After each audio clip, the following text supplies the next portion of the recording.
السلام عليكم ورحمة الله وبركاته. كلا أي لا تفعلوا مثل ذلك وعرفه بأن الهداية لا تحتاج لجهود ولا محاولات كثيرة وأن هذا التأديب الذي أوحى إليه به كان لإجلال الفقراء وعدم الالتفات إلى أهل الدنيا وهذا القرآن مجرد تذكرة لتنبيه الغافلين فمن رغب فيها اتعظ بها وحفظها وعمل بموجبها وهي مودعة في صحف شريفة القدر. Perhatikan baik-baik. Ini yang mau saya sampaikan dan saya tegaskan. Kalla ay la taf'alu mithla dzalik. Yang dimaksud dengan kalla di ayat ini, jangan sekali-kali mengerjakan perilaku demikian. Merendahkan orang yang terlihat kecil secara umum ya. Hanya karena ingin mengangkat orang yang punya kedudukan besar. Menyenangkan orang-orang yang seakan terlihat punya wibawa. Jadi kita ingin disenangi orang, ingin terangkat kedudukan atau menyenangkan orang lain, tapi ditempuh dengan cara merendahkan yang kecil. Ini makna lainnya yang ditampilkan dalam tafsir ini. Maka jangan pernah terdorong untuk mengerjakan yang demikian. Teruskan dulu. Wa arrafahu bi anna al-hidayata la tahtaju li juhudin wa muhawalatin katsirah. Karena begini, dalam kondisi kita ingin memberikan petunjuk dan hidayah, yang paling pokok itu kembali pada pemberi ya. Siapa? Allah. Saya ulangi, yang memberikan hidayah siapa? Yang punya hidayah siapa? Baik ya, hidayah itu jenisnya banyak Pak. Mohon maaf. Yang pertama, ada hidayah pada orang Islam. Jangan disimpulkan hidayah itu dibatasi pada non-muslim dengan kondisi masuk Islam saja, tidak. Ada hidayah yang diberikan pada orang Islam yang sudah beriman. Bentuknya apa? Ya, bentuknya kecintaan untuk meningkatkan amal soleh. Jadi ketika Allah memberikan hidayah pada orang beriman, nanti naik statusnya menjadi takwa. Jadi orang takwa. Urutannya begini. Islam, orangnya disebut Muslim. Setelah dia menyatakan berislam, dia punya iman kan? Orangnya disebut mukmin. Dah? Nah, iman ini semakin ditingkatkan, semakin kuat, semakin kuat, semakin kuat, semakin meningkat, nanti naik status dari mukmin menjadi muttaqin.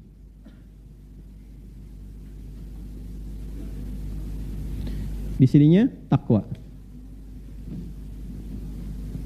Yang mengupgrade iman supaya naik statusnya, iman ini bertransformasi menjadi sifat takwa, orangnya berubah menjadi muttaqin, itu yang men-trigger ini, yang menguatkan supaya iman itu terus naik pindah level, itu disebut dengan amal soleh namanya. Amal soleh. Karena itu sering kita dapati kalimat iman di Al-Quran bersanding dengan amal saleh. Wal 'asr innal insana lafi innal ladzina wa. Nah, seseorang yang diberikan oleh Allah hidayah, padahal dia sudah berislam, sudah beriman, maka bentuk yang tampak dari hidayah itu diberikan kecintaan, kesenangan pada orang beriman itu untuk meningkatkan amal solehnya. Sehingga terus meningkat imannya dengan amal soleh itu. Dan berubahlah dengan itu menjadi pribadi muttaqin. Ini yang dimaksud pembuka surah Al-Baqarah dari ayat 2 sampai 5 itu. Dzalikal kitabu la hudal lil. Nah, bagaimana praktek hudalil muttaqin itu? Imannya dinaikin dari amanu menjadi yu'minun. Alladzina yu'minuna bil ghaibi. Lalu disupport amal soleh. Wa yuqimunas wa mimma razaqnahum. Walladzina yu'minuna bima unzila wa ma unzila min wa bil akhirati hum. Nah, itu naik statusnya. Naik. Itu bentuk hidayah yang pertama. Jelas? Nah, nanti levelnya naik lagi dari takwa kepada ihsan. Orangnya disebut muhsinin. Ini yang tertinggi. Ini level yang tertinggi. Level ini sudah menjadikan semua kegiatannya sebagai ibadah. Bicaranya ibadah, menatapnya ibadah, mendengarnya ibadah, makannya ibadah. Dan dahsyatnya dalam ibadahnya dia selalu merasa diawasi oleh Allah. Jadi karena perasaan ini, dia tidak tergerak untuk berbuat maksiat. Itu level ihsan, orangnya muhsin. Ya, misal dia mau minum ini ya, enggak sekedar minum, bagaimana caranya minum ini menjadi ibadah. Dari cara ngambilnya pun dia pastikan. Bagaimana Nabi contohkan? Khudh biyaminika ma yalik, ambil dengan tanganmu yang paling dekat denganmu. Ya, kemudian samillah, kul bismillahirrahmanirrahim, dia sebut nama Allah. Dan saat akan minum pun dia merasa dilihat oleh Allah, diawasi oleh Allah, sehingga memastikan cara minum, apa yang diminum semua benar sesuai dengan kehendak Allah. Itulah ihsan. Itu ada di hadis riwayat Muslim nomor hadis yang ke-8. An ta'budallaha ka'annaka tarahu fa in lam takun tarahu fa innahu yarak. Engkau menjadikan aktivitasmu sebagai ibadah dan merasa diawasi oleh Allah saat menunaikannya, sekalipun engkau tak mampu melihatnya. Jelas? Kalau sudah seperti itu, paripurna sebagai seorang manusia dan sebagai seorang hamba Allah. Jadi kalau bicara, dia ukur Allah senang gak dengan bicaranya. Kalau berjalan, dia lihat dulu tempat mana yang dituju, Allah senang gak dengan tempat itu. Itulah ihsan. Nanti ada latihan di Al-Quran cara membentuk pribadi ihsan. Latihannya ada di Quran surah ke-51 ayat 15 sampai dengan ayat 23. Ya, dari bangun malam, dari tahajud, dari istighfar, dari gemar berbagi, dari latihan kemudian untuk mendekatkan diri kepada Allah. Itu kalau Anda bisa kerjakan, Bapak Ibu sekalian, terus konsisten berusaha mengerjakan itu sampai meninggal, itu disifati oleh Al-Quran sebagai seorang calon penghuni taman surga yang sedang beraktivitas di bumi. Gitu. Jelas ya? Itu minimal luas surganya seluas langit dan bumi. Itu ada di Quran surah ketiga ayat 133 sampai 134. Yang kedua, jenis hidayah itu diberikan kepada orang yang belum berislam untuk mengenal dan masuk ke dalam Islam. Ini ada yang non. Ini Islam, ini non-Islam, non-Muslim.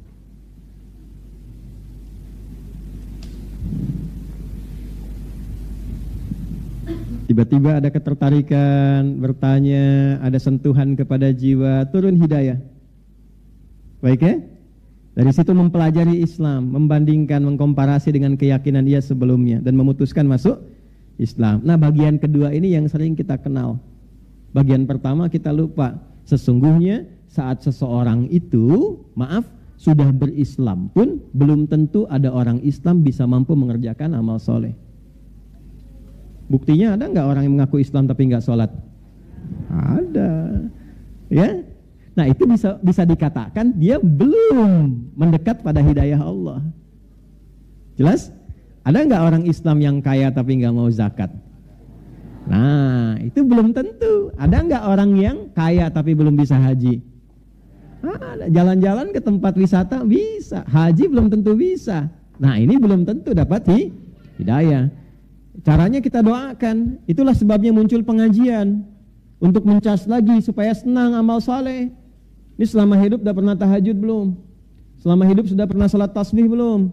Selama hidup apa? Urutkan. Kan saya sering pernah katakan, coba bikin menu-menu keislaman. Itu aja sampai meninggal kita jaga. Ya, syahadat jaga. Kan 5 yang pokok itu. 1 syahadatain kan? Satunya kenal Allah, asyhadu alla ilaha. Mesti kenal, mesti ada ilmu. Kalau nggak ada ilmu, nanti lemah syahadatnya. Dikasih jabatan bisa pindah, kasih sembako pindah. Ya, sekarang dengan kata-kata rayuan bisa pindah, itu bahaya kan? Ya, makanya mesti ada ilmunya. Fa'lam annahu la ilaha illallah, mesti ada ilmu. Yang kedua itu, ya di bagian pertama sub keduanya, wa asyhadu anna Muhammadan, kenal nabinya. Harus kenal Nabi Muhammad. Jangan cuma di lisan syahadat, kenali. Karena semua yang terkait dengan beliau itu teladan hidup. Kenali beliau itu siapa, lahirnya di mana, keluarganya bagaimana, perjalanan hidupnya seperti apa. Dari mulai kecil sampai dengan wafatnya, bagaimana perilakunya, ikuti. Nah itulah makna syahadat. Kita sholat, ikuti bagaimana cara Nabi sholat. Ya? Bukan hanya sholatnya, tapi cara berbakti pada orang tua bagaimana. Cara mengenal teman bagaimana. Cara berkeluarga seperti apa. Itulah asyhadu anna Muhammadar Rasul. Kalau bisa mengerjakan itu, turun cinta Allah. Turun cinta Allah. Itu gak sembarangan Bapak Ibu. Bagian kedua dari syahadat itu penentu cinta Allah subhanahu wa ta'ala. Itu ada di Quran surah ketiga Ali Imran di ayat ke-31. Qul in kuntum tuhibbunallaha fattabi'uni yuhibbukumullahu wa yaghfir lakum dzunubakum. Firaukan Muhammad sallallahu alaihi wasallam, katakan pada seluruh hambaku yang serius mencintaiku, kata Allah, buktikan cintamu, buktikan kesungguhan cintamu padaku dengan mengikuti ini Muhammad sallallahu alaihi wasallam. Jadi kalau kita mampu ikuti Nabi, belajar aja pelan-pelan secara proporsional. Hari ini saya mau belajar cara bangun tidurnya Nabi. Cari kalau Nabi bangun tidur bagaimana, diikuti dengan dasar kita ingin ikut Nabi. Maka saat kita melakukan itu turun cinta Allah. Tuh. Saya ingin belajar bagaimana cara memandangnya Nabi. Nabi kalau melihat tuh bagaimana? Diikuti, keluarkan ayat, keluarkan hadisnya, dipraktekkan, sepekan belajar itu, turun cinta Allah, dilekatkan pada pandangan kita. Jadi kalau seluruh hamba ini sudah terjaga dengan cinta Allah, maka seluruh perbuatannya akan dijaga dengan rahmat Allah Subhanahu wa taala. Bicaranya turun rahmat Allah, jalannya turun rahmat Allah. Kalau rahmat sudah turun, selesai, dijaga dia dari perbuatan yang menyimpang. Wa yaghfir lakum dzunubakum, diampuni dosanya. Ciri orang diampuni dosa, diberikan oleh Allah penjagaan pada dirinya, adalah malaikat yang turun di sampingnya. Apa kaitan dengan ayat? Itu yang akan kita baca nanti. Ya. Tapi tidak masuk status maksum. Maksum itu hanya untuk nabi, untuk rasul. Cuma dijaga, ya. Penjagaannya berupa kemuliaan. Dalam bahasa Arab disebut dengan karamah namanya. Ya, kalau nabi dapat mukjizat, kalau manusia biasa mendapatkan apa? Karamah. Dan karamah tidak diperjualbelikan, tidak buka papan nama ya. Gitu. Biasanya ketahuannya setelah meninggal. Ya, baru ketahuan. Kalau mukjizat didemonstrasikan untuk menunjukkan legalitas kenabiannya. Kalau karamah tidak didemonstrasikan. Ya, tujuannya bukan untuk mendapat pengikut, tidak. Nanti setelah dia meninggal, ada pengakuan dari orang sekitarannya, oh dia pernah begini. Nah itu yang disebut dengan kebaikan yang diridhoi oleh Allah Subhanahu wa ta'ala. Nanti menu keduanya sholat. Ya, keluarkan semua jenis sholat, bikin diagramnya. Sholat satu yang pokok apa aja, yang sunnah apa. Nah selama hidup dicek yang belum ditunaikan apa. 3 zakat. Ya kan? Termasuk rukun Islam kan? Nah, udah pernah zakat belum? Kalau belum, bikin cita-cita. Selama hidup saya pengen zakat. Dulu orang mau kaya dengan dagang itu bukan karena ingin kayanya, supaya bisa beramal soleh dengan harta. Di tujuan kaya itu supaya bisa zakat, supaya bisa infak, supaya bisa sedekah. Bukan untuk pamer. Kalau pamer yang di jahiliyah, Pak. Jahiliyah itu bekerjanya supaya kaya buat pamer. Makanya dulu ada tempat kumpul-kumpul untuk pamer harta, nggak tanggung, dihitung. Ya, dihitung. Makanya nanti salah satu sebab turunnya surah Al-Humazah itu karena kebiasaan ini. Ada namanya aswak, pusat hiburan. Suq Uqad, Suq Dumatul Jandal, dan yang paling elit, paling prestisius, Anda kan lihat kalau ke Mekah, ke Masjidil Haram, di sampingnya ada bukit besar yang ada istana itu. Nah, itu tempat paling elitnya, namanya Jabal Qubais. Jabal Qubais. Ini dulu tempat paling elit. Orang berkumpul setiap pekan hanya untuk pamer kemewahan. Jadi sepekan itu yang berniaga, ya kan? Yang cari macam-macam, semua kumpul di tempat ini untuk pamer, untuk diukur siapa yang hartanya paling banyak, karyanya paling bagus. Yang karyanya paling bagus ditulis dengan tinta emas, nanti dikelilingkan ke Ka'bah. Disebut dengan mu'allaqat, yang ditempelkan di Ka'bah. Kelak di era Islam akan diganti dengan kain kiswah yang berisikan ayat Quran dan Asmaul Husna. Jelas? Nanti yang paling kaya diangkat status jadi terhormat. Nih, jadi crazy rich kalau sekarang, yang punya kedudukan.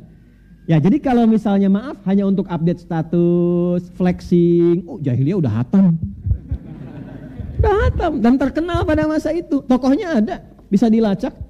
Anda pun kenal sampai sekarang tuh. Ya, tahu Abu Jahal, Abu Lahab, tahu kan? Gitu. Jadi itu diantara tokoh-tokoh yang dulu, yang flexing ada, ya kan? Yang pamer-pamer ada, yang suka ngitung-ngitung ada, ya. Habis ngitung ngerosting orang juga ada gitu. Sudah ada dulu, ya. Ya. Ada ayat roasting tuh ada suratnya. Wailul likulli humazatil. Celaka orang yang suka roasting orang lain tuh. Jangan dipotong kalimatnya. Ya, alladzi jama'a mala wa habis itu ngitung-ngitung honor, dilihat-lihat, kumpulin, hitung-hitung. Ya, ini kecenderungan kalau orang sudah banyak harta cenderung merendahkan orang yang kecil. Ya, yahsabu anna malahu akhlada, dia menduga harta itu membuat dia naik status elit dan mengekalkan eksistensinya dan sebagainya. Nah, ini kondisi ketika Islam datang hidayah turun, dibimbing jadi lebih baik. Jadi orang bekerja itu bukan naikkan status jadi semata kaya, bukan, tapi bagaimana dia bisa beribadah dengan hartanya. Maka zakat jadi tujuan. Maka selama hidup kita mesti punya cita-cita. Cita-cita saya yang ketiga, satu, saya bisa zakat selama hidup. Jadi kebanggaan di hadapan Allah saat diagram keislaman kita dievaluasi. Kan ada checklistnya tuh. Anda masuk kantor kan di checklist. Masuk Islam di checklist juga nanti. Checklist pertama syahadat, kuat enggak? Checklist kedua sholat tuh di hari kiamat dihisab. Yang ketiga checklistnya zakat, ada enggak? Maka punya cita-cita dari sekarang. Enggak akan dilihat berapa jumlahnya. Yang penting selama hidup saya pernah zakat, saya pernah infak, saya pernah sedekah. Masuklah checklist catatan buku kita. Kitab, iqra kitabak, baca nih kitabmu. Kafa binafsikal yauma 'alaika hasiba. Inilah hisab yang pernah kamu kerjakan selama di dunia.